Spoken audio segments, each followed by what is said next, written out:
Tal? Buenas tardes a todos. Vamos a, en esta ocasión, a reflexionar en este tema que hemos titulado Divergente. Leímos también nuestra cita, no la pierdan, Romanos 12:2, un texto bien conocido, ¿no? Por la mayoría. Eh, Muy bien, pues vamos a entrar así en materia. Yo creo que todos hemos escuchado, los que estamos por aquí, hablar de este personaje que se hizo muy famoso a raíz de una película, ¿se acuerdan? De Desmond II. ¿Quién fue este señor que vemos aquí en la pantalla? Bueno, como vemos, era un militar, ¿sí? Cuando estaba por allá la Segunda Guerra Mundial, en el año 1942, nos dice aquí este dato, que se enlistó en el ejército, ¿sí? Él quería, pues, de alguna forma ayudar, ¿no? A esta nación de Estados Unidos, de alguna forma, ¿no? Y él dijo, pues yo quiero participar de esto.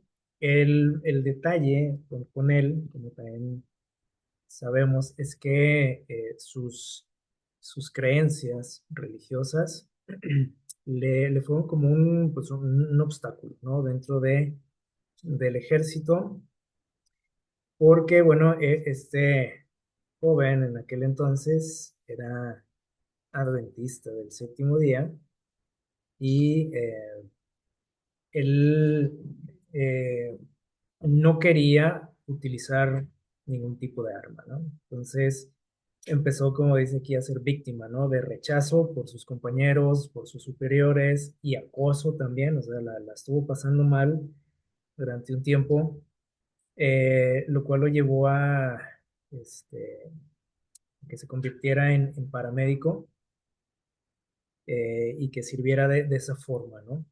Dentro del ejército. Entonces fue, eh, fue enviado por ahí a servir ya ahora sí como diríamos, al frente, ¿no? De la batalla. Pero fue como fue denominado un objetor de conciencia. No sé si hemos escuchado ese término. ¿Qué significa eso de objetor de conciencia? Bueno, es una persona que se niega a cumplir con ciertos deberes, este, ante la sociedad, ¿sí? O ante las autoridades, por cuestiones de sus creencias, ¿sí? De sus principios. Entonces, él, por sus creencias religiosas que tenía, eh, no quería utilizar ningún tipo de arma. Entonces le dijeron, pues, ¿qué estás haciendo aquí, no? En un ejército.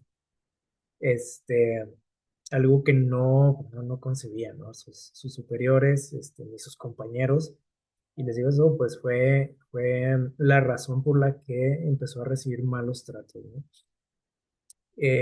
Finalmente, les digo, fue a servir como, como paramédico, y tuvo la experiencia, de haber estado en una guerra y volver con vida, porque muchos, pues no, o la mayoría no volvían. Fue y vino, podríamos decir, sin haber utilizado ningún arma, ¿sí? Algo increíble, ¿no? Este, para estar en un conflicto de ese tipo.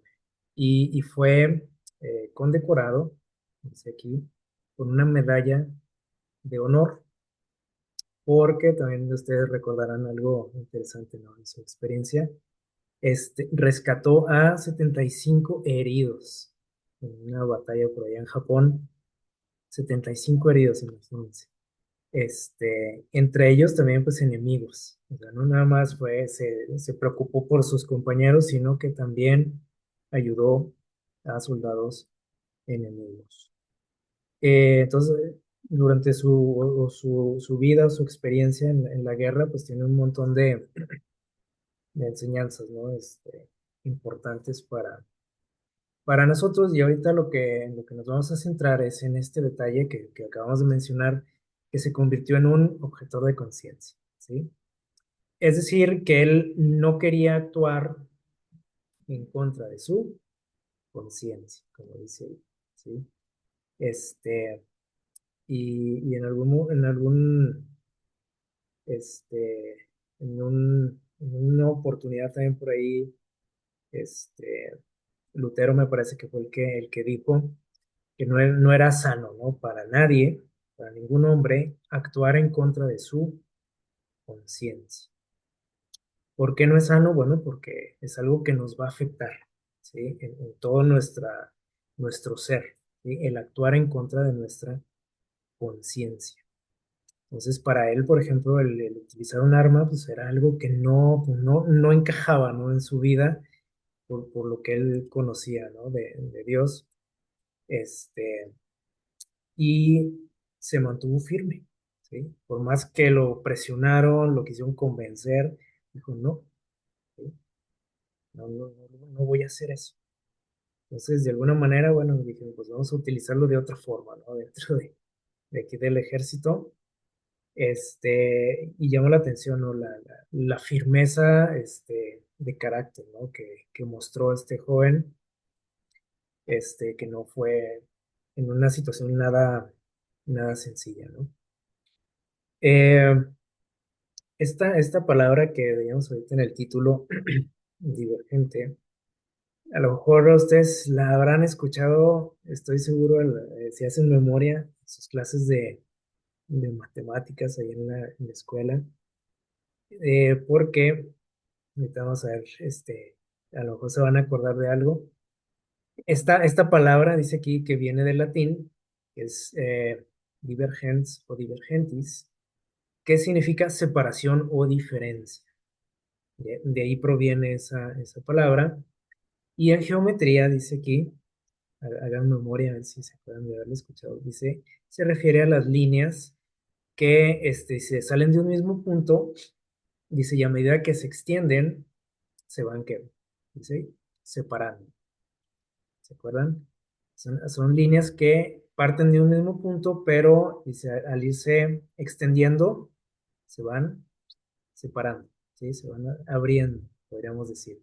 Esas son las líneas divergentes y tiene que ver precisamente con el origen, ¿no? De esta palabra que es separación o diferencia. Es decir, también se aplica, dice aquí, a la discrepancia, ¿sí? O sea, algo diferente, al pensar diferente, dice disconformidad, diferencia, desacuerdo, ¿sí? Entonces a eso se le llama una divergencia, cuando hay un desacuerdo, por ejemplo.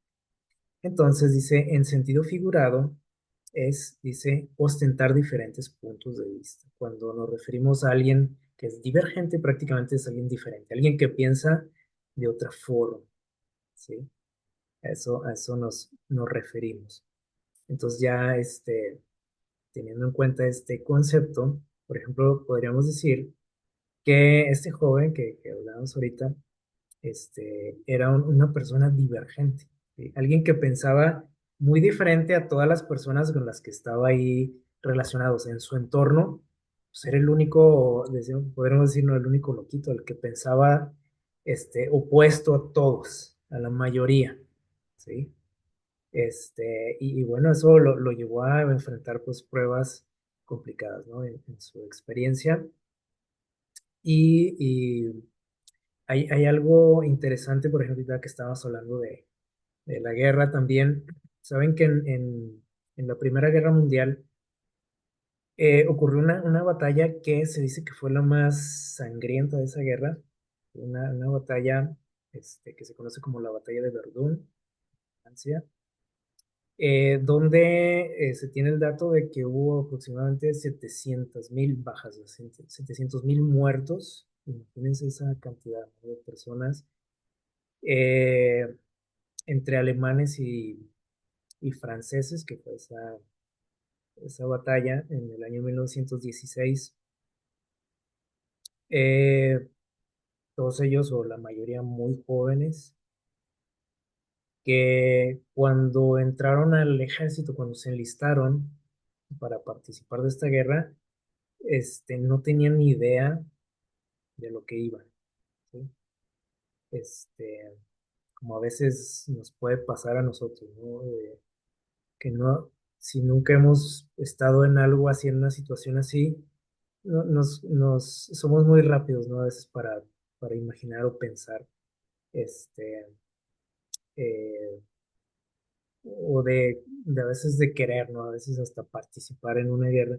Hace poquito veía el comentario de alguien, este, que hablaba, dijo algo en relación a la guerra de Vietnam, decía: "Uy, a mí me hubiera gustado participar ahí en esa guerra", comentó ahí una persona. Y yo me quedé y dije: "Pues ya ni idea tiene, ¿no? De lo que es una guerra". Y alguien sí le contestó algo parecido a lo que yo pensé, le dijo: "Oye, pues no sabes, ¿no? Ni lo que estás diciendo". Como muy emocionado, ¿no? Esta persona dijo: "Uy, me hubiera gustado estar ahí". Bueno, porque les digo, a veces pues nada más vemos ahí películas y a lo mejor nos emociona, ¿no? Y cuando todos esos jóvenes que se enlistaron en el ejército, como ahorita el que mencionábamos, ¿verdad? Este, lo hacían pues muy emocionados, ¿no? Por servir a su país, convertirse en héroes, porque pues, todo eso a veces se nos inculca, se nos mete por ahí en la mente, y se emociona la gente y le entra, ¿no? Entonces, eh, en un ratito su vida cambió, ¿sí? O sea, de ser jóvenes, no sé, que tenían algún trabajo, una familia, una novia, de estar en una escuela, o sea, tener una vida pues relativamente tranquila, podríamos decir, a estar ahí, con prácticamente la seguridad de que ya no iban a volver a sus hogares, ¿sí? Y muchas veces hasta de no saber si iban a terminar el día vivos, ¿no? O sea, su vida dio un giro muy drástico y, y en esta batalla, eh, por ahí se menciona a este personaje, un general francés de nombre Charles Mangin, que era conocido como el carnicero. Este, imagínense por qué le decían así, ¿no? El carnicero, ¿saben por qué se hizo famoso este general? Eh, él enviaba a sus tropas eh, a una muerte segura, prácticamente. O sea, los usaba como carne de cañón, para, podemos decir que hacer que el enemigo gastara balas, este, que se quedara sin munición, y enviaba a sus tropas, a lanzarse en contra de los cañones y ametralladoras, sin ninguna protección. O sea, los enviaba, órale, vámonos. A ver si les hacían ver, que podían, eh, pues llegar, ¿no? Hasta donde estaban esas armas y acabar con ellas, ¿no? Lo cual era algo prácticamente imposible, o sea, no se podía, ¿no? Porque no tenías ningún tipo de protección, era lanzarte así este, contra una ametralladora, imagínense. Entonces salían los jóvenes, ¿no? Así ush, en masa contra las balas directamente. Entonces, imagínense, por eso a este señor le llamaban el carnicero, ¿sí? Dentro del mismo ejército. Se sabe, por ejemplo, que en muchas ocasiones hubo intentos de motines en su contra, porque muchos no querían, ¿no? Y muchos desertaban incluso, huían de la batalla, y cuando eran capturados, porque tenían por ahí la orden de él mismo, o sea, si alguien se escapa, vamos a ir por él, ¿no? Y eran fusilados. Entonces, pues imagínense por qué le decían así, ¿no?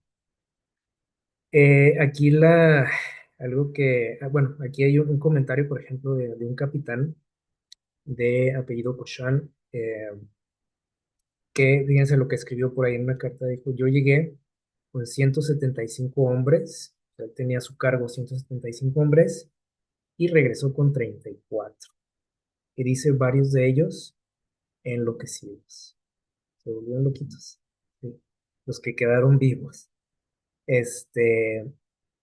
Lo que llama aquí la atención de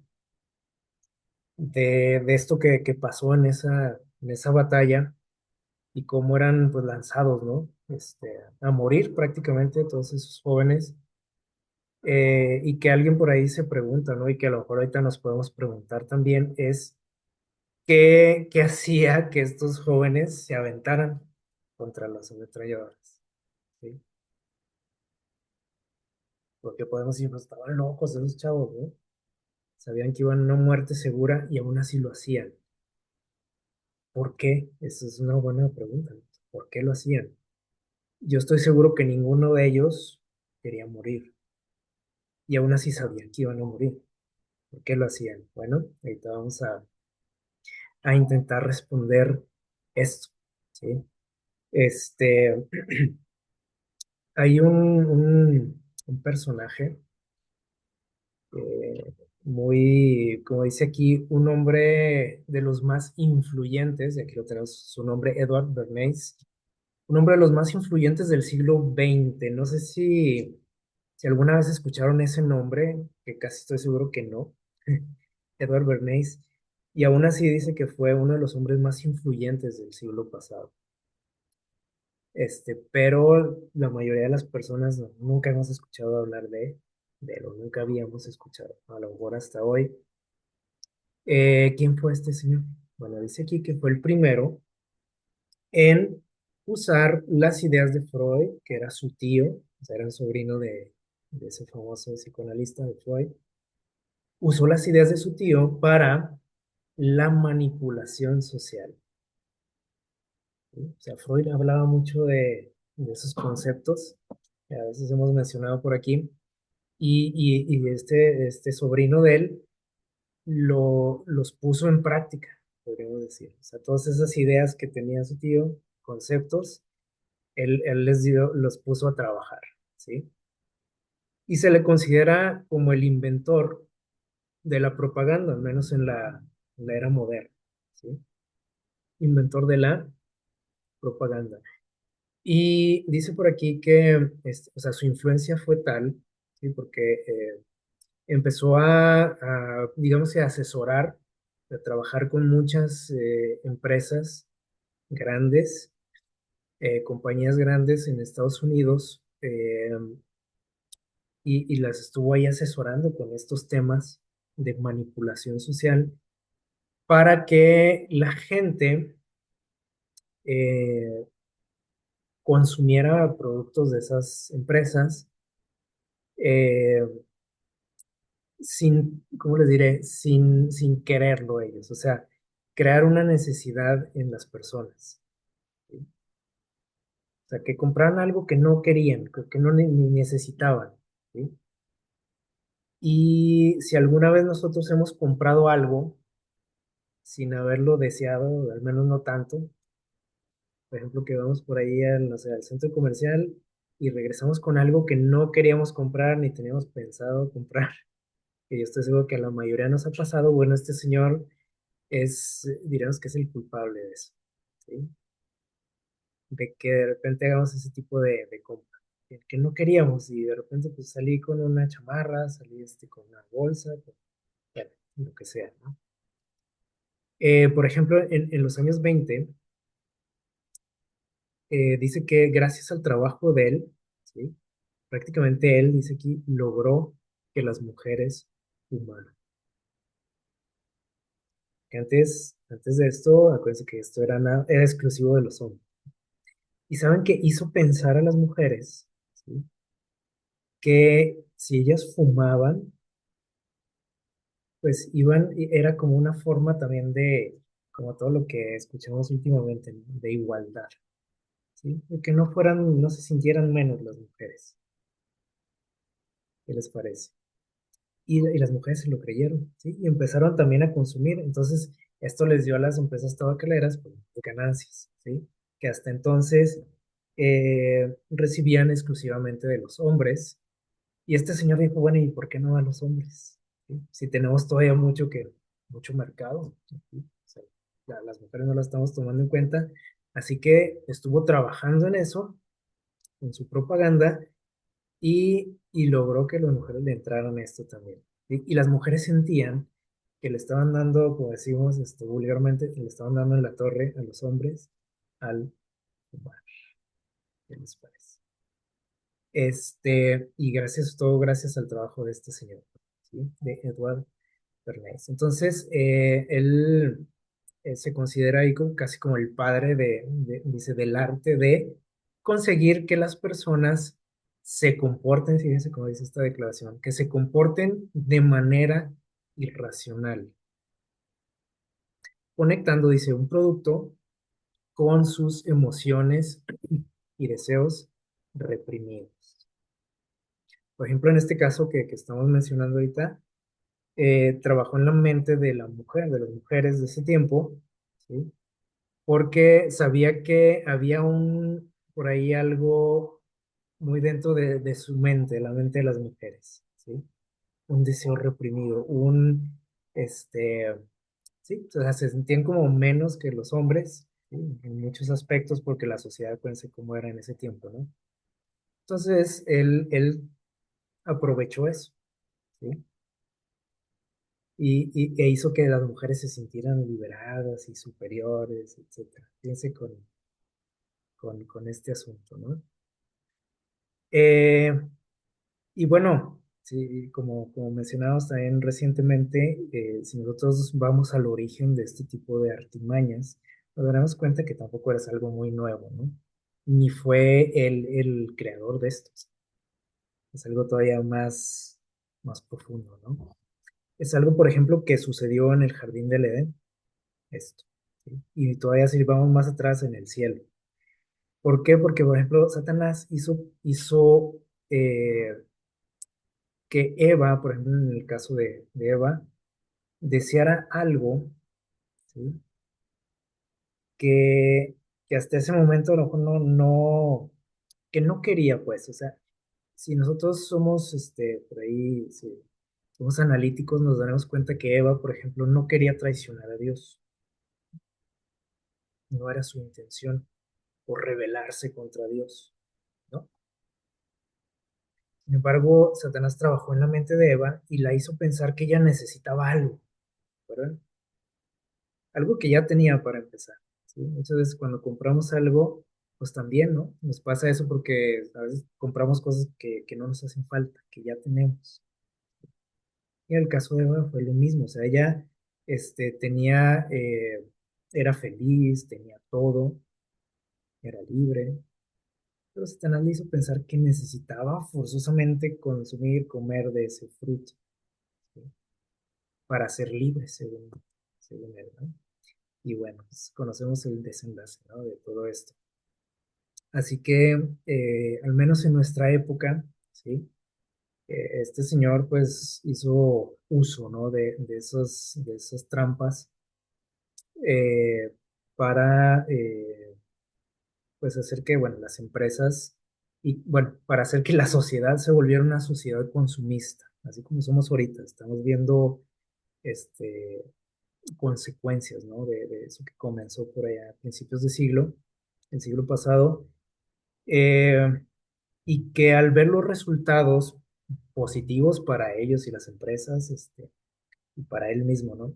Al ver los resultados que se estaban obteniendo y darse cuenta cómo podía y tenía el poder de manipular a la gente, rápidamente estas estrategias, estas trampas, se empezaron a utilizar en la política. Y dijeron, oye, esto está bueno, ¿no? Dijeron los políticos, la gente que ambicionaba cosas, ¿no? En cuanto a lo político, dijeron, esto está muy bueno, ¿no? O sea, si eso se puede hacer en la cuestión del consumismo, pues esto también nos sirve a nosotros, dijeron, porque a ellos les interesa también que llegar a la mente de la gente, ¿sí? De las personas. Y bueno, esto me recuerda una historia eh, que aparece por ahí en la Biblia, se van a acordar de este señor, de este personaje, ¿se acuerdan de Aarón?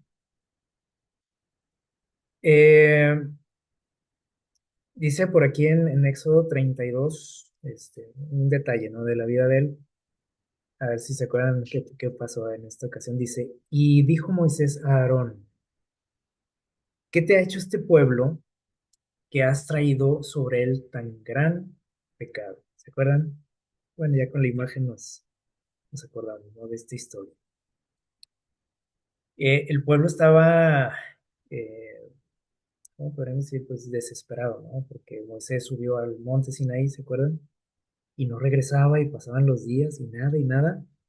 Y por ahí algunos líderes del pueblo y alborotadores también, eh, pues dijeron, pues a mí se me hace que ya Moisés ni va a volver, ¿sí? Otros decían, a lo mejor ya hasta se murió.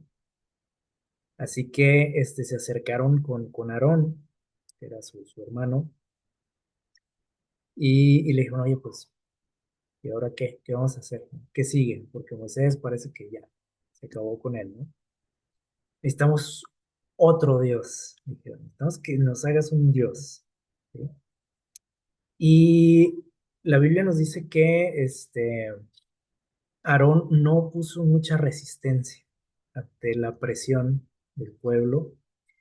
Y lo que respondió Aarón fue que dijo, bueno, pues tráigame todas sus joyas, todo lo que traigan de oro, utensilios, y vamos a darle, ¿no? Dijo Aarón. O sea, al parecer, o sea, Aarón ni siquiera reflexionó un poquito, no se resistió, no dijo, oiga, no, eso está mal.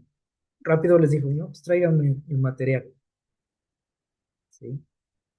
Y entonces cuando Moisés regresa, habla con Aarón y le dice, oye, ¿qué pasó? O sea, ¿qué te hicieron? O sea, ¿te amenazaron o qué pasó? Y Aarón respondió, dijo, no se enoje mi señor, tú conoces a este pueblo, digo, ya sabes cómo son, ¿sí? Que es inclinado al mal. Dijo, pues esto ya sabes, ¿no? O sea, dijo, a mí me dijeron, haznos dioses para que vean delante de nosotros, porque Moisés, dice el varón que nos sacó de la tierra de Egipto, no sabemos qué haya acontecido con él. Y obviamente, o sea, es corto ahí el relato, ¿no? En la Biblia, pero podemos imaginarnos la presión que sintió, ¿sí? Porque no se le acercó nomás una persona, o sea, fueron varios, obviamente, y Aarón, pues los conocía también cómo eran, ¿no? Y dijo, aquí me van a linchar si me pongo aquí de santurrón, ¿sí? O a defender ¿cómo podríamos decir? El honor de Dios, ¿no? Así que dijo, bueno, pues vamos a obedecer, ¿no? Lo que quiera la mayoría, ¿sí? Y prácticamente aquí Aarón le está diciendo a Moisés que lo que él hizo, o sea, fue más que nada que él no quería, así como dice el Chavo del Ocho, fue sin querer quería. O sea, yo no quería, digo, ¿sí? Pero, ¿sabes cómo es este pueblo? ¿Sí? Este, no sé si alguna vez nosotros, seguramente sí, ¿no? Hemos hecho algo que no queríamos hacer. ¿Nos ha pasado? Yo creo que sí, ¿no? En algún momento hagan memoria y hice algo que yo no quería hacer, ¿sí? Pero fue porque, pues, ay, cómo dan lata, ¿no? Y cómo están fastidiando y, ay, no, ¿qué van a decir de mí? Y es la presión, ¿sí? La presión de la mayoría, del grupo, del qué dirán, como mencionábamos hace poco también, de no sentirnos el rarito ahí del grupo, ¿sí? O que me dejen de hablar, o que se burlen de mí. Entonces es algo que no nos gusta, ¿sí? A nadie. Y entonces muchas veces hacemos cosas que van en contra, mencionados ahorita, en contra de nuestros principios, de nuestras creencias, de nuestras percepciones personales, y traicionamos todo eso, ¿sí? Como lo hizo en este caso Aarón. Eh, Todo lo contrario, por ejemplo, fue lo que sucedió con este joven, el soldado, ¿se acuerdan? De Desmond 2. O sea, ahí la presión estaba fuerte, ¿no? Pero él dijo, bueno, yo me voy a mantener aquí, yo no quiero usar armas y como pueda, ¿sí? Se metió en problemas, obviamente, pero vemos aquí un contraste, ¿no? con lo que, lo que estamos viendo aquí con Aarón. Él dijo, pues yo no me meto en broncas, ¿no? ¿Para qué echarme enemigos?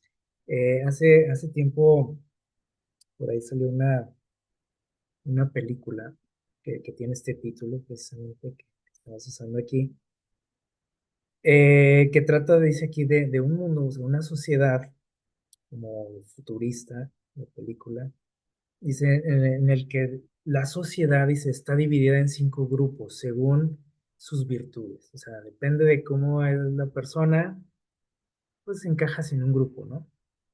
Y aquí están los 5 grupos, dice, uno de ellos era, o sea, por ejemplo, dice, los sinceros pertenecían al grupo de la verdad.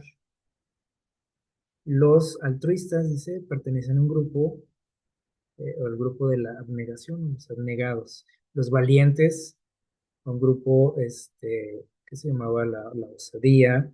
Los pacíficos, dice, a la cordialidad. Los inteligentes, a la erudición. Y bueno, dependiendo, las características de las personas, pues eran clasificados, ¿no? Por ahí se menciona en la película que a los 16 años, a los jóvenes se les daba a elegir entre uno de estos 5 grupos, ¿sí? De acuerdo a cómo yo me sentía, yo decía, bueno, pues yo soy más como, más pacificador, ¿verdad? Así que, bueno, escogía yo ese grupo de la cordialidad. Y entonces me desarrollaba en una sociedad, en un grupo, donde pues toda la gente era muy parecida a mí, ¿sí? En mis acciones, en mi forma de pensar. Y dice por ahí el relato, bueno, de esta historia, o nos relata la historia de una joven, de nombre Beatriz, que llega el momento en que ella tiene que decidir, a ver, ¿con quién te vas, no? Le dice, ¿a qué grupo vas a pertenecer? Y saben que ella, eh, sentía que tenía, ¿cómo se dice? Cualidades, características, eh, de todos esos grupos, ¿sí? Como que decía, bueno, pues como que no hallaba ni qué hacer porque decía, parece que todos encajan, ¿no? Por eso tú tienes que pertenecer a uno. Y ella decía, no, pero es que no, yo no quiero pertenecer a ninguno, o sea, yo me siento identificada con todos, ¿sí? Este, y saben que, o sea, esta historia, por ejemplo, a mí me recuerda todo lo que vivimos hoy en día, donde nuestra sociedad precisamente está así toda fragmentada, ¿no? Y dividida en grupos, ¿sí? Y prácticamente se nos invita, ¿sí? Si no es que casi se nos obliga, o al menos se nos clasifica, ¿sí? Dentro de un grupo, ¿sí o no? Dice, a ver, tú, ¿estás a favor de esto o estás en contra? Y depende de lo que tú pienses o lo que digas, la gente te empieza a clasificar. Ah, tú eres de los anti no sé qué, ¿sí? Y ya perteneces ahí a un grupo, ¿sí? De los anti tal cosa, ¿sí? Y si no es que les digo, si no es que se nos obliga o se nos clasifica, pues todos como que intentamos encajar en un grupo, ¿sí? Ah, yo soy de los que están a favor de esto y yo apoyo estos movimientos, etcétera. Entonces, así está nuestra sociedad, precisamente así como se ve en esa película, ¿no? Y esta muchacha decide no formar parte de ningún grupo. Dice, mira, sí, estoy bien, sí, gracias. Pero resulta que dentro de las leyes de esa sociedad se exigía, ¿no? Que formaras parte de un grupo, ¿sí?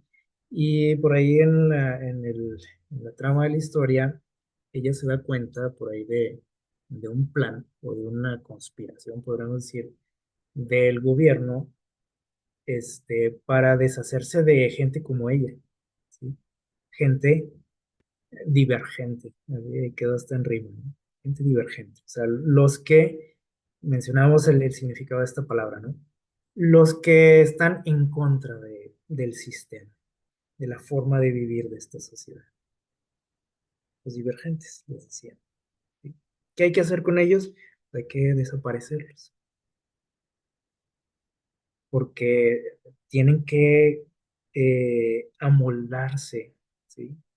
A este sistema, a esta forma de vida, y el que no, pues no tiene lugar aquí, en este mundo. Y bueno, ahí comienza una aventura por ahí, una lucha, ¿no? Por sobrevivir, etcétera. Bueno, este, pero vemos cómo, bueno, nos menciona aquí esta historia, cómo esta joven se mantiene firme, ¿no? En decir, yo no le entro a esto, ¿sí? A la forma de pensar de la mayoría, donde todos pues llegaban a cierta edad y dicen, bueno, tengo que elegir, ¿sí? ¿A dónde voy a pertenecer? Y ella pensando más en que, bueno, pues ella tenía cualidades de todo tipo de esto, ¿no? Decía, yo no tengo por qué pertenecer a un grupo, ¿sí?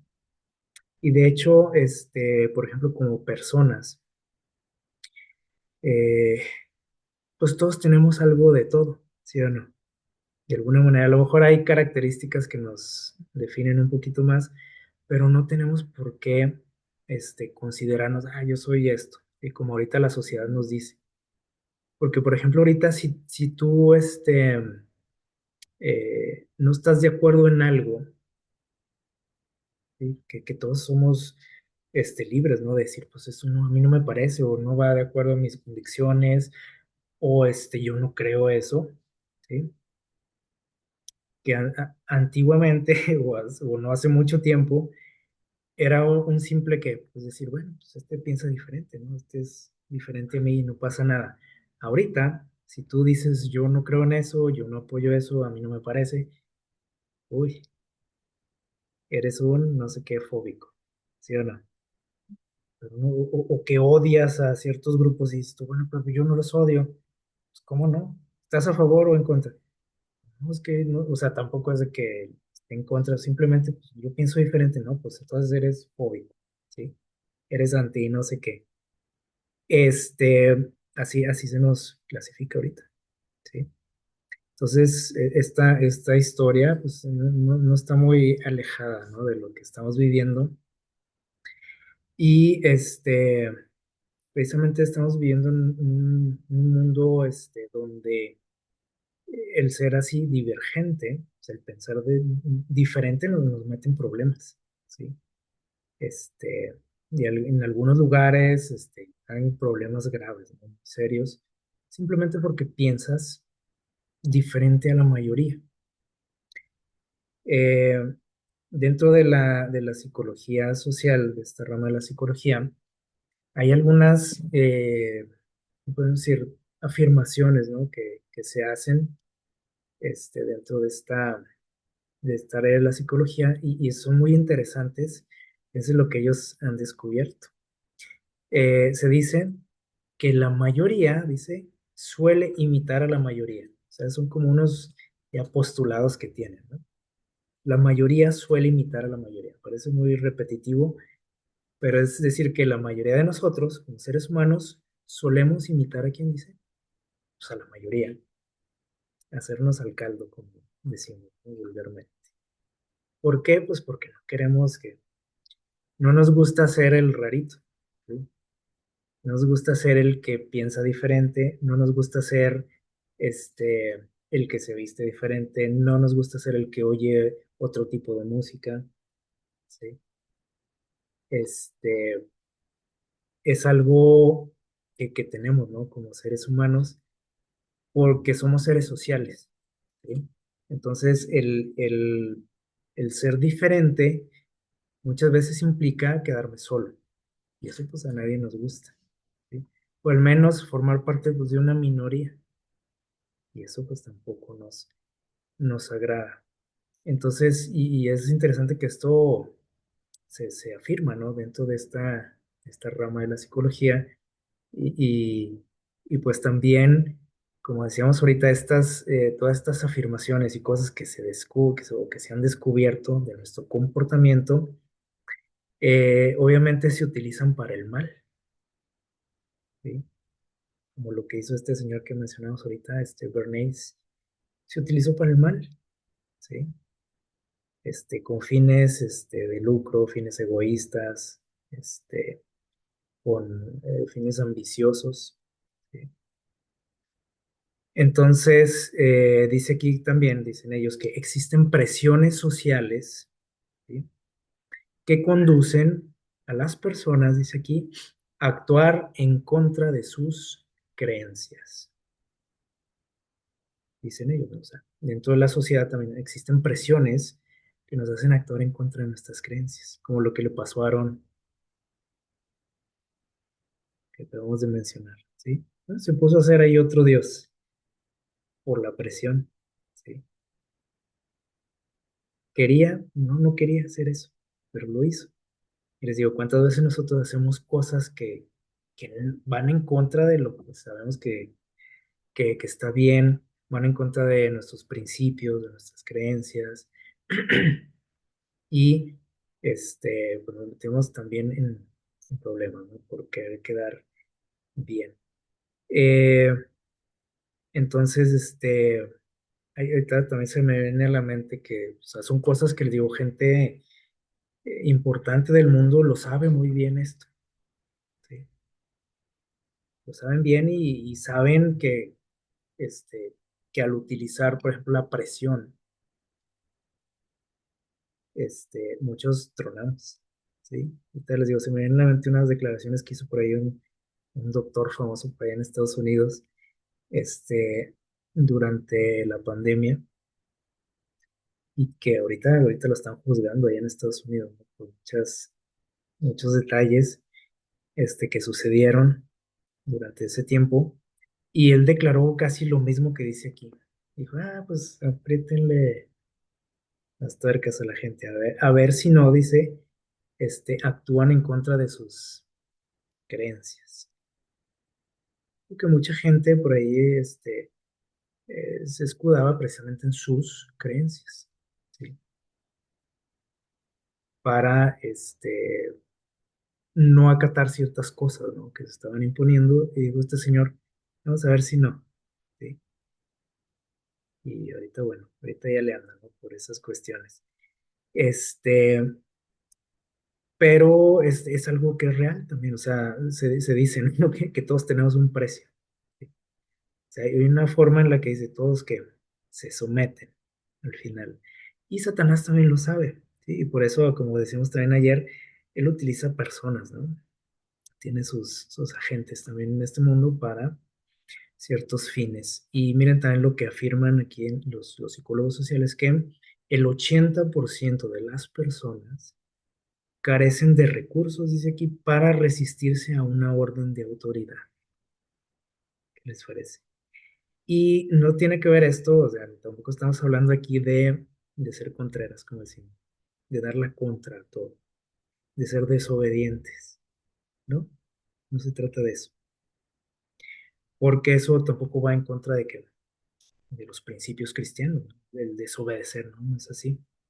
Pero también Dios, es claro, ¿no? En su palabra, y por ahí tenemos una declaración muy, famosa, podríamos decir, de los discípulos de Jesús, que dijeron lo siguiente: es necesario obedecer a Dios antes que a los hombres. Es decir, si la orden de la autoridad está afectando así lo que la ley de Dios, lo que Dios dice, lo que Dios espera de mí o lo que yo sé que está bien, entonces dicen ellos, es necesario y es mejor obedecer a quién, a Dios antes que a un hombre, ¿sí? Entonces ahí está la diferencia. No se trata nada más de decir, pues yo no le hago caso a nadie, a ningún tipo de autoridad, porque eso sí viene del enemigo, ¿sí? Como hemos estudiado también. Pero es curioso aquí que dice, que el 80% de nosotros como seres humanos no tenemos la capacidad de resistirnos a una orden de autoridad, o sea, sabiendo que está mal, obviamente, ¿sí? O sea, cuando algo decimos, hay algo ahí que no, o sea, que no es lo correcto. El 80% de nosotros decimos, pues no le hace, no importa, pues es la ley, ¿sí? ¿Qué les parece? Es interesante, ¿no? O sea, o solo un 20% reacciona y dicen, oye, no, esto no es lo correcto. 20%, imagínense, o sea, prácticamente nadie. ¿En qué porcentaje estaremos nosotros? Bueno, hay que, hay que reflexionar, ¿no? En esto. Saben que por ahí en los años 60 se realizó un experimento eh, que le llaman el experimento de la obediencia ciega. ¿En qué consistió este experimento que se realizó por ahí en el 64? Bueno, se reclutó por ahí a un grupo de personas y cuando se les hizo la invitación les dijeron, miren, vamos a hacer dos grupos, ¿sí? Uno de maestros y uno de alumnos. No porque fueran realmente maestros o alumnos, sino que iban a, a tener esa función, podríamos decir, ¿no? Usted va a actuar como un maestro, usted como un alumno. Lo que no sabían las personas que fueron reclutadas era que al final todos iban a actuar como maestros, ¿sí? Y los alumnos que, bueno, los alumnos eran gente que ya estaba arreglada con los líderes de este experimento, porque tenían que estar ¿cómo podemos decir?, de acuerdo, ¿no? Con los organizadores, ¿sí? Entonces, prácticamente todos iban a actuar como maestros. ¿En qué consistía el experimento? Bueno, era eh, un experimento donde iba a haber una interacción entre el maestro y el alumno, es decir, yo iba a ser el maestro, otra persona aquí iba a ser el alumno, y el maestro tenía que hacerle una serie de preguntas al alumno, preguntas que previamente tenía que repasar, estudiar, o sea, para poder responder. O sea, se les daba por ahí un material para que ellos lo leyeran, lo estudiaran y que en base a eso el maestro iba a hacer preguntas, ¿sí? Cosas que tenían que memorizar y explicar, ¿no? Y cuando el alumno, el que la hacía de alumno, se equivocaba en la respuesta, daba una respuesta equivocada, el maestro le iba a aplicar un castigo, ¿sí? ¿En qué consistía ese castigo? Le iba a dar una descarga eléctrica, ¿sí? Por ahí presionaba un botón, ¿sí? El otro alumno pues estaba por ahí sentado en algo que parecía una silla eléctrica, ¿sí? O sea, ahí conectado con algunos cables y todo. Este, y iba a recibir una descarga inicial de 45 voltios, ¿sí? ¿En qué estaban de acuerdo los alumnos con los organizadores? Bueno, resulta que realmente no se realizaba esa descarga, ¿sí? O sea, el alumno, el que la hacía de alumno, simplemente fingía que le estaban dando toques, ¿sí? Estaba recibiendo la descarga y pues hacía ahí gestos, gritaba, se desesperaba, etcétera. Eh, pero no era real, ¿sí? O sea, eran actores prácticamente, ¿no? Y entonces, en la medida que cometían errores los alumnos, la descarga iba aumentando, ¿sí? O sea, si seguían regándola y contestando mal, le aumentaban 15 voltios, ¿no? 15 voltios más y más y más. Y los actores, obviamente, los que la hacían de alumnos, pues hacían gestos así más impresionantes, ¿no? Cuando llegaban por ahí a los ciento y algo de voltios, ya muchos ya se estaban sintiendo mal, ¿no? De los maestros decían, "Oye, oiga", y hablaban por ahí con los que estaban a cargo y le decían, oiga, pues, ¿de qué se trata esto, no? Porque ya veían que el otro estaba sufriendo, ¿sí? Este, con menores descargas, pues dice que sí, dice por ahí el registro, ¿no? Como que sí se empezaban a sentir nerviosos al ver las reacciones, ¿no? Del que estaba siendo electrocutado ahí. Pero bueno, sí llegaban a un punto en que sí ya como que se querían detener, ¿no? Y se les instaba por ahí cuando, si alguien decía, oiga, pues no, ya le paramos aquí, ¿no? Se le invitaba al maestro, ¿sí? A continuar con el experimento. Le decían, es que no podemos parar el experimento, usted tiene que seguir. Y si se equivoca usted le tiene que aumentar la descarga. Y oiga, pero no, tiene que usted siga hasta que terminemos. Este, el objetivo era, o sea, o el límite eran 450 voltios. O sea, ya. Y algo, para considerar, ¿no? Y bueno, se descubrieron cosas muy interesantes aquí en este experimento porque dice aquí que el 65%, ¿sí? Aplicaron los 450 voltios. O sea, que obviamente no pasó, o sea, estaban actuando los otros, pero llegaron a ese nivel, ¿sí? El 65%, es decir, la mayoría llegó al límite, ¿sí? La sigue regando, pues ahí te va. Pum, pum, pum.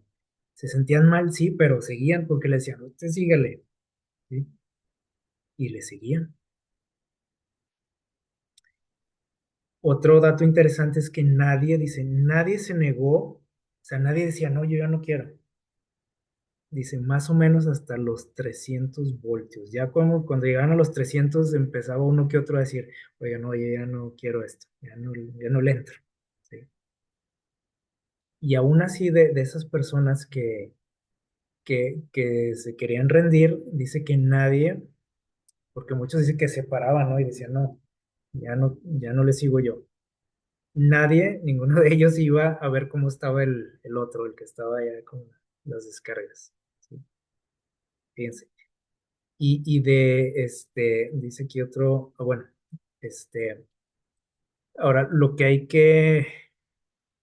hay que pensar, por ejemplo, aquí y que mencionan por aquí en los resultados de este experimento es por qué lo hacían.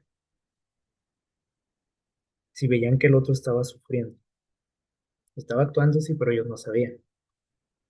Y veían que estaba sufriendo el otro y hay una pregunta y dice, ¿por qué lo hacían?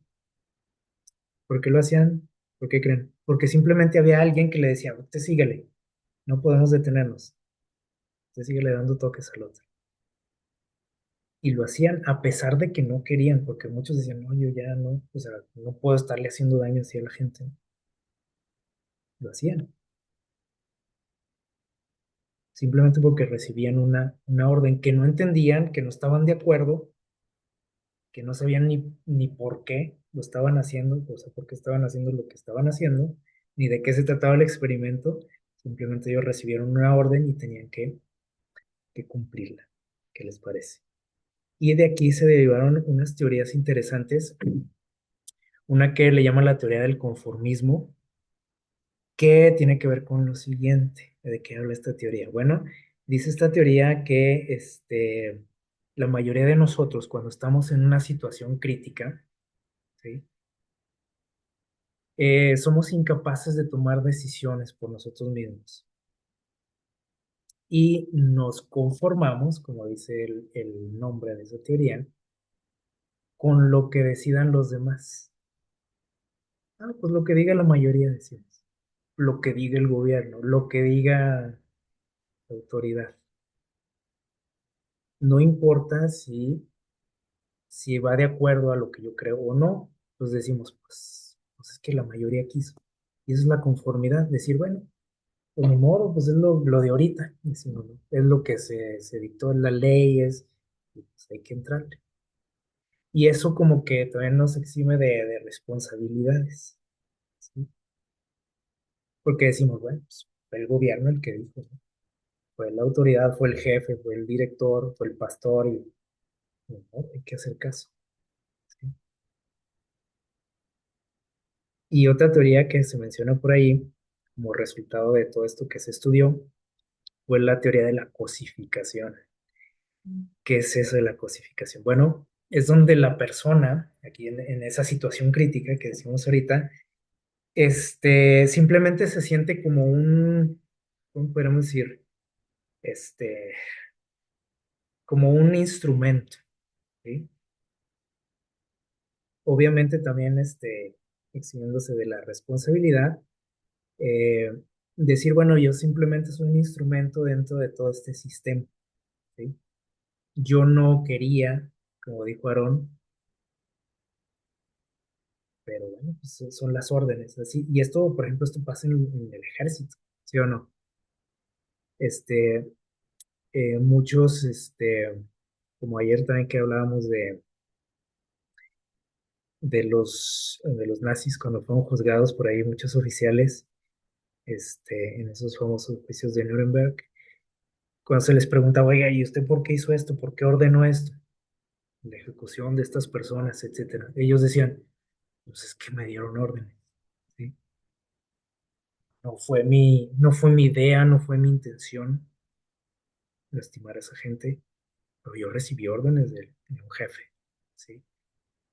Entonces, eso es la cosificación, donde tú mismo te sientes como un objeto, una cosa, incapaz de tomar tus propias decisiones. ¿Qué les parece? Simplemente decimos, pues bueno, pues, a mí me dijeron que lo hiciera, ¿sí? Y pues no, hay que hacerlo, ¿vale? Entonces, es muy interesante lo que pasó en este experimento y es algo que lo trasladamos a la sociedad y son cosas reales, ¿no? Que vemos.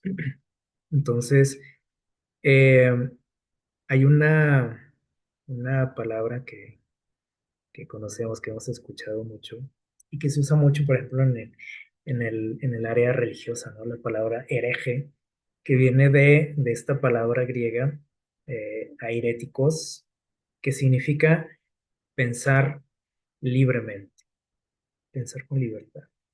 Y es una palabra que cuando lo escuchamos siempre es en un sentido negativo, ¿sí o no? O a lo mejor hasta a veces le hemos dicho a alguien, "Ah, este es un hereje", porque le hemos dado una connotación precisamente negativa, ¿sí? En la sociedad.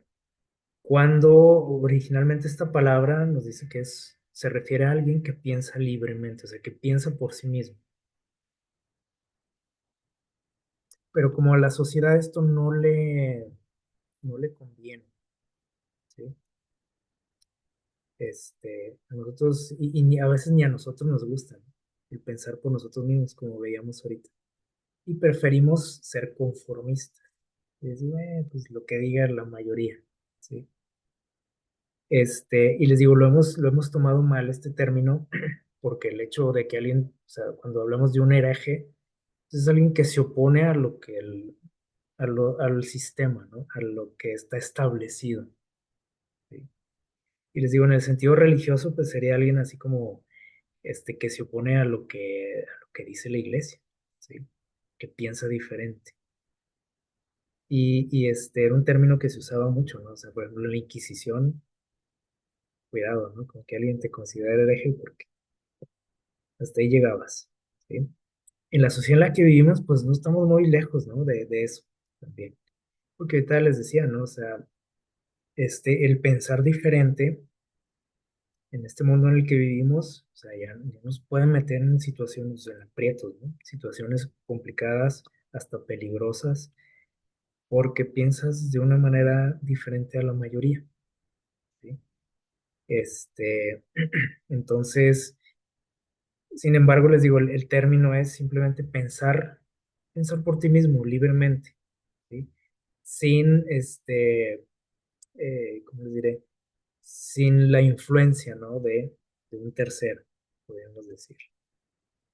Eh, y bueno, dentro de lo que hemos mencionado también recientemente, de lo que es la guerra psicológica, hay por ahí ¿cómo podemos decir? Un patrón que sigue esta, esta guerra, ¿sí? Y bueno, tenemos que identificar todo esto, que todos nos vemos afectados de alguna u otra forma. ¿Qué es lo primero que se busca con esa guerra psicológica? Dice aquí, se busca inicialmente crear conflictos entre personas, dividir a la sociedad, como ahorita mencionábamos de esa película, ¿verdad? Que tú te sientas parte de un grupo, ¿sí? Y bueno, como seres humanos, les digo, así somos, ¿no? Nos gusta que agruparnos con gente que piensa igual que nosotros, que actúa como nosotros. Hasta ahí, bueno, podemos decir, bueno, el agruparnos pues, es normal, ¿sí? Si a mí me gusta el básquetbol, obviamente voy a buscar personas, para rodearme de personas, amigos, compañeros que les gusta el deporte, ¿sí? Si me gusta la lectura, pues igual, ¿no? Generalmente buscamos personas que tengan algo en común con nosotros y así, ¿verdad? El problema es que dentro de lo que es esta guerra, ¿sí? Precisamente busca crear caos, ¿sí? ¿Cómo? Porque toda la vida hemos estado así en grupos, ¿sí? El detalle es que ahora lo que se busca es que tú empieces a ver como tu enemigo al que piensa diferente, ¿sí? Yo soy de los que se visten de azul y tú eres de los que se visten de rojo, entonces tú eres un anti-azul, ¿sí? Eres un enemigo, eres un azulfóbico. Y no es así, o sea, simplemente a ti te gusta el rojo y eso no quiere decir que odies a los que se visten de azul, ¿verdad? Pero en la sociedad en la que vivimos se nos dice, ese es tu enemigo. Y todas tus broncas que tienes existenciales y traumas y todo es culpa de los de azul. Y tú te la crees y tú dices, oye, creo que sí es cierto, ¿verdad? Y hay que darle con todo a esos de azul. Así está nuestro mundo ahorita, ¿sí? Todos contra todos. Así estamos. Y o sea, en todo tipo de, entonces en todas las áreas, ¿sí? En la política, en el deporte, en la religión, o sea, en todo. En todo, ahorita se busca eso, contrapuntear a todo el mundo. ¿Sí? Y que tú veas enemigos por todos lados. ¿Qué más dice aquí? Te causa una falsa, o se crea, dice, una falsa sensación de soledad. Es decir, que si no pertenezco a ninguno de esos grupos, tú te empiezas a sentir solo. Y ahorita les digo, mencionamos esa película porque tiene mucho así de similitudes, ¿no? Con lo que estamos viviendo, porque tú dices, pues tengo que encajar en alguno de esos grupos, ¿no? Y tú dices, bueno, pues voy a apoyar esto, ¿sí? Porque si no, pues estoy solo, o sea, si yo no pienso como ese grupo, si no me gusta el rojo ni el azul, ¿qué voy a hacer? A mí me gusta el color verde, por ejemplo, pero tengo que escoger entre el rojo y el azul. Si no, me voy a quedar solo ahí, de verde. Y dice también por aquí que se crea una falsa sensación de locura, ¿sí? Es decir, que empiezas a sentir que estás mal, ¿sí? No me gusta ni el rojo ni el azul, entonces sí estoy medio mal yo, o sea, estoy loco. Y los de rojo dicen, pues este está loco, ¿no? Porque le gusta el verde. Y los de azul también. Y te empiezas a sentir mal porque dices, no encajo en ninguno de los dos o en ninguno de estos grupos. Eh, y por consecuencia dice aquí una falsa también, porque todo es falso, es pura, ¿cómo se puede decir? Percepción, ¿sí? Falsa sensación de inseguridad. Entonces, como no estoy dentro de ningún grupo, están los rojos, los azules, y yo ahí en medio, entonces me empiezo a sentir como desprotegido, como vulnerable, inseguro, ¿sí? Solo, como decimos aquí, que no pertenezco a ningún, no encuentro un lugar, ¿no? En la sociedad. Y entonces por eso les digo, por eso muchos jóvenes sobre todo, porque son los que se están viendo más afectados en todo esto, pues de alguna forma dicen, pues voy a entrarle a este movimiento, voy a entrarle a esto, consumo de esto, porque pues tengo que entrarle a algo, ¿sí? Porque acuérdense que los jóvenes tienen mucho o los adolescentes, ¿no? Tienen mucho esta confusión, ¿no? De que como que no saben todavía quiénes son, ¿sí? Entonces, si la sociedad me está ofreciendo algo para pertenecer, para ser alguien, pues se agarran de ahí, ¿sí? Los chavos. Eh, dice aquí, y también se te crea una nueva identidad, como decíamos ahorita, si no eres ni rojo ni azul, entonces eres el anticolores, ¿sí? El rojofóbico. Así, eso es lo que eres ahora, ¿sí? Eres el inconsciente, eres el enemigo de la sociedad, del orden.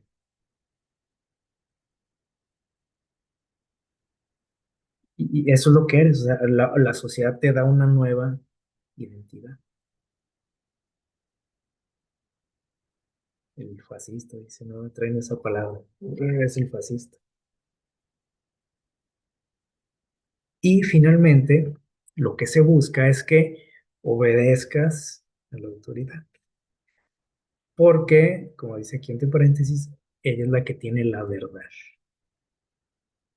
O sea, que te sometas, que digas, no, pues como estoy desprotegido, estoy aquí fuera de lugar, soy el raro, el anti, a nadie nos gusta sentirnos así, ¿sí?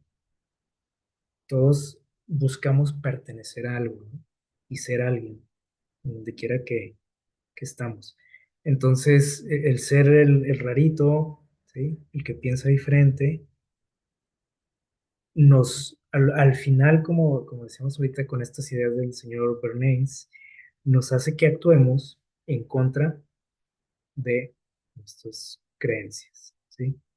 A mí me gustaba el verde, pero pues, ahora tengo que ser azul o rojo. Y ahí voy a apoyar a los de rojo, a los de azul. Dice por aquí esta escritora algo interesante. Dice, esta ofensiva, o sea, eso que está sucediendo ahorita en la sociedad, dice, se basa en vaciar las mentes de las personas para luego llenarlas con doctrinas capaces de doblegar la voluntad. ¿Qué les parece? Mediante, dice aquí, el entrenamiento en sensibilidad. Es decir, ¿a qué se refiere eso del entrenamiento en sensibilidad? Es prácticamente la propaganda, ¿sí?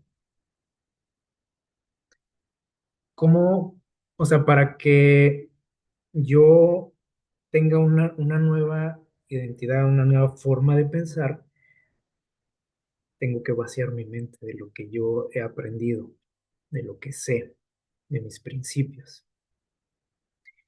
Y lo que hemos visto, por ejemplo, en nuestra sociedad es que principios que existían o que existieron a través de toda la historia, ¿sí? Y que nos guiábamos por esos principios de las sociedades. Eh, bueno, hoy te dicen, o de repente vemos que bueno, esos principios fueron a la basura, ¿sí? Y ahora defendemos todo lo contrario, así de la noche a la mañana. Bueno, aparentemente, pero hubo, dice aquí, un entrenamiento de sensibilidad. Se nos fue sensibilizando ante ciertos temas, se nos fue educando, se nos fue, ahora sí, literalmente lavando el coco, ¿sí? Desde las escuelas, todo eso que sabíamos que estaba bien, nos lo sacaron de la mente, ¿sí? Y obviamente no lo dejaron así, con la mente vacía, no. Lo llenaron ese hueco, se tenía que llenar con otras cosas, o nuevas doctrinas, dice, nuevos principios, así entre comillas. Y el resultado es lo que tenemos, ¿no? Este, Así que es algo que debemos de cuidar nosotros, ¿no? Como dice Dios, o sea, cuidar nuestra mente, porque realmente sí se nos está vaciando la mente y se nos está digamos que reinstalando ahí por ahí otro chip, ¿sí? Hablando en términos tecnológicos. Y en la Biblia vemos que algo así sucedió con estos jóvenes, ¿se acuerdan? En aquellos hebreos que fueron a dar a Babilonia. Dice por ahí la Biblia que ellos fueron, o se procuró, ¿sí? Vaciarles la mente también. Entonces se va a olvidar aquí de su idioma, se va a olvidar aquí de su Dios, de sus costumbres, sus principios, adiós, ¿sí? Ahora tienes que adquirir nuevas cosas. Y estos jóvenes, muy inteligentemente, dijeron, bueno, ¿nos quieren enseñar cosas nuevas? Bueno, venga, ¿sí? Pero ellos nunca permitieron que su mente se vaciara de lo que ya tenía, como muchos otros sí, porque decían, pues estamos aquí de esclavos, estamos sometidos, pues no, hay que entrarle. Sin duda hubo muchísimos que así lo hicieron, ¿sí o no? O sea, no tenemos que ser profetas ni adivinos para saber que eso pasó, ¿sí? Por algo estos tres jóvenes se destacan, ¿no? De entre todos los cautivos. Y ellos obviamente aprendieron cosas nuevas, dice el relato, aprendieron el idioma, aprendieron un montón de ciencias, etcétera, pero no permitieron que lo que ya sabían, lo que conocían, que se les había que enseñado desde su niñez, se borrara de su mente. Y cuando lo vemos porque cuando llegó en la crisis, cuando llegó la crisis, que ahorita decíamos la mayoría de nosotros nos acomodamos, ¿no? A lo que haga la mayoría, ¿sí? La mayoría de nosotros dice no tenemos esa capacidad de resistirnos ante una orden. Bueno, ellos lo hicieron y a riesgo de su vida. Cuando les dijeron, a ver, todos se van a postrar cuando suene la música. Y ellos que dijeron, esto no está bien. Oye, pero pues todo el mundo lo hace y es la orden del rey. Pero ¿qué dice aquel versículo que mencionamos ahorita? Necesitamos obedecer a Dios antes que a los hombres. Y esta orden implicaba que traicionar sus creencias, sus principios, lo que sabían que Dios quería para ellos. ¿Sí? Y ellos se mantuvieron firmes. Se mostraron divergentes. O sea, ellos demostraron su inconformidad. ¿Sí? Y le dijeron al rey directamente, pues, hazle como puedas, o sea, no te vamos a obedecer. Nos sentimos mucho, o sea, hasta ahorita todo iba bien, pero ya cuando chocó con sus creencias, todo ese adoctrinamiento que llevaban, dijeron hasta aquí, ¿sí? Pusieron el límite y lograron mantenerse firmes, ¿sí? Un gran ejemplo para nosotros, por ejemplo, que vivimos en un tiempo, con todas esas características, ¿no? Una sociedad así, donde se nos exige obediencia, ¿no? A todo. Dice por aquí, esta cita del conflicto de los siglos, dice, Elías fue acusado de turbar a Israel, un alborotador, así le dijeron a Elías. A Jeremías, ¿de qué lo acusaron? Dice, de traidor. A Pablo, de profanador del templo. Y dice, y desde entonces hasta ahora, los que quisieron ser leales a la verdad, a sus principios, a sus creencias, dice, fueron denunciados como sediciosos. Y esto lo vemos en nuestra sociedad, ¿sí o no? Tenemos un tiempito, ¿no? Que esto es el pan de cada día. Dice, fueron denunciados como sediciosos, herejes, como mencionamos ahorita, cismáticos, o sea, de crear que caos, ¿qué les parece? Y podemos decir, oye, como Elías, Jeremías, bueno, Pablo y el mayor ejemplo, Jesús. ¿Qué nos decían de Jesús? ¿De acuerdo? Sigue diciendo por aquí Elena White en Patriarcas y Profetas, dice, cuanto más clara sea la luz celestial reflejada por el carácter de los fieles siervos de Dios, tanto más, dice, a lo vivo quedan revelados por los pecados de los impíos. Y tanto más firmes serán los esfuerzos que harán por destruir a los que turban su paz. Por eso les llaman alborotadores, o a lo mejor te han llamado a ti, ¿sí? No porque estés creando caos en la sociedad, sino porque dice, pues eres una piedrita en el zapato, para muchos. Y les digo, el ejemplo máximo pues fue Jesús, ¿no? De esto. Dice Romanos 12:2, el consejo de Dios nos dice, no se conformen a este siglo, o sea, no se amolden a la sociedad. Hay cosas en las que podemos decir, bueno, puedo tomar esto, ¿no? Estas costumbres, esta moda, o tenemos que ser muy inteligentes, ¿no? Cuando eso empieza a chocar con lo que sabemos que es la verdad, entonces sí tenemos que poner un límite, ¿sí? Comportarnos, dice, o ser que divergentes, objetores de conciencia.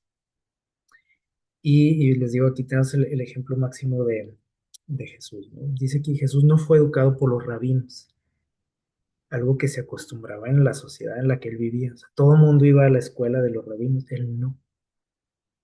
Ya desde ahí se salió del huacal, como decimos, ¿verdad? no obedecía las leyes religiosas. Uf,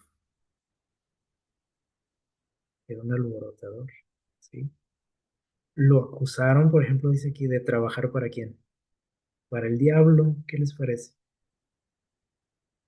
Se juntaba con personas marginadas, algo mal visto en su sociedad. No, dice, entraba en el concepto de Mesías, o sea, la gente que decía, oye, pero es que es el Mesías, dice, el Mesías, ¿no? O sea, este no tenía nada de Mesías para la mayoría. Y finalmente dice aquí, rechazó toda insinuación satánica, es decir, él tenía muy claros sus principios, porque sabía que era correcto y se mantuvo firme, ¿sí? Un gran ejemplo para nosotros, el máximo, ¿sí? Así que ojalá que, como dice este texto en Romanos, si nosotros queremos saber lo que es correcto, ¿sí? Porque a veces sí tenemos como nuestras dudas, ¿no? ¿Estará bien que él entre a esto, que apoye esto? Dice Dios, dice, para empezar, no porque lo diga la sociedad, ahí vas a ir, ¿sí? No te amoldes. Primero dice, tienes que, ¿qué? Renovar tu mente, ¿sí? Hay que renovarla a través de que del conocimiento de la verdad, de su palabra. Y dice renovar, y eso implica que un constante estudio, crecimiento, y de esa manera dice tú vas a saber qué es correcto y qué no, ¿sí? A través de esa relación, obviamente siempre en crecimiento, ¿no?